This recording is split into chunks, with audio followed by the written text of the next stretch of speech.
ഈശോമിശിഹായ്ക്ക് സ്തുതിയായിരിക്കട്ടെ.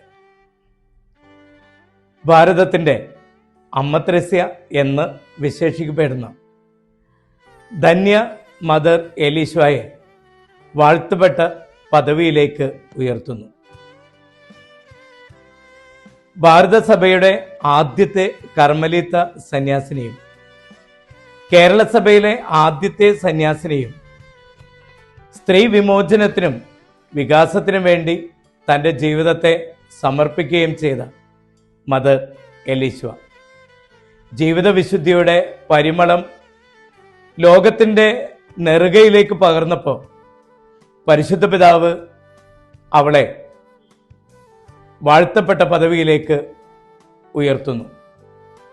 നവംബർ മാസം 8-ാം തീയതി ശനിയാഴ്ച വല്ലാർപാടം പരിശുദ്ധ വല്ലാർപാടത്തമ്മയുടെ തീർത്ഥാടന ദേവാലയ അങ്കണത്തിൽ ഈ വിശുദ്ധമായ പ്രഖ്യാപന ചടങ്ങുകളിൽ പങ്കെടുക്കുന്നതിനും സാക്ഷികളാകുന്നതിനും എല്ലാവരെയും സ്നേഹപൂർവ്വം സ്വാഗതം ചെയ്യുന്നു.